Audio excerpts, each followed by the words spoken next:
जैसे अभी तक अंतर्राष्ट्रीय गीता जयंती मनाते हैं, आगे चल करके विचार आया कि श्री कृष्ण उत्सव, इसको भी एक स्वरूप दिया जाए, अलग से कुछ दिन का एक उत्सव मनाया जाए। क्योंकि आज जैसे स्वामी जी ने घोषणा की है कि अभी तक कुरुक्षेत्र लैंड ऑफ महाभारत जाना जाता था, आज से जैसे आपने कहा कि इसको हम लैंड ऑफ श्रीमद् भगवत गीता ये माने,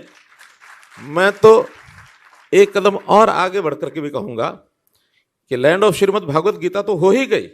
इसको लैंड ऑफ श्री कृष्णा ये भी बनाना चाहिए। अभी तक भगवान कृष्ण के दर्शन करने के लिए उनका विचार, उनका उस प्रकार का जो समाज जीवन को कैसे आगे बढ़ाने के लिए जो संदेश, उसके लिए हम वृंदावन, मथुरा, द्वारका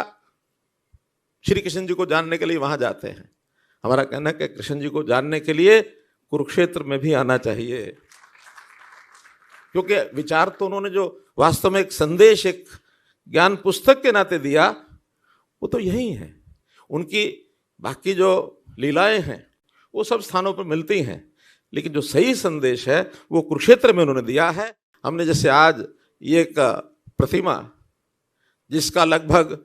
सारे परिसर का 200 करोड़ रुपए का खर्च आने वाला है, प्रतिमा पर तो केवल 13 करोड़ लगा है, लेकिन इसके आसपास का जो और कार्यक्रम होंगे उसके ऊपर 200 करोड़ रुपया, जिसमें महाभारत का एक थीम होगा, सरस्वती सभ्यता की व्याख्या होगी, ये भी सारी चीजें वहां, और एक इसी प्रकार से विश्व स्तरीय संग्रहालय ये भी बनाया जाने वाला है, जो हमने बाद में लाइट एंड साउंड शो के नाते से देखा है। उसका जब निर्माण होगा तो वास्तव में देश और दुनिया के लोगों के लिए एक आकर्षण का केंद्र बनेगा। स्वदेश दर्शन योजना, ये अलग से एक योजना बनाई जा रही है जो सारे देश की योजना बनेगी, तो उसमें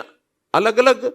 क्षेत्र के लिए कुछ विकास की योजनाएं, हम हरियाणा सरकार, केंद्र सरकार मिल करके कुरुक्षेत्र को एक ऐसा तीर्थ स्थल जो सारे देश भर में तो प्रसिद्ध हो ही, दुनिया का भी वो एक आकर्षण का केंद्र बने। वैसे तो यहाँ कई प्रकार के मंदिर और भी बन रहे हैं, जैसे तिरुपति बालाजी, इनका एक मंदिर बन के तैयार हुआ। सारे देश भर के जो प्रमुख मंदिर हैं उनकी कोई ना कोई ब्रांचेस, उनके कोई ना कोई उपस्थानीय बने। इसी प्रकार जियो गीता संस्थानम, जिसमें हम यहाँ बैठे हैं, ये भी एक गीता के ज्ञान के लिए, प्रसारण के लिए बहुत बड़ा स्थान बनने वाला है। यहाँ रिसर्च का भी काम होगा, यहाँ शिक्षा का भी काम होगा। शिक्षा क्षेत्र में मैं अपने शिक्षा मंत्री कंवरपाल जी को बधाई देना चाहता हूँ कि इन्होंने 1ली से लेकर 10वीं तक गीता श्लोक इस बार से प्रारंभ कर दिया अपनी पुस्तकों में।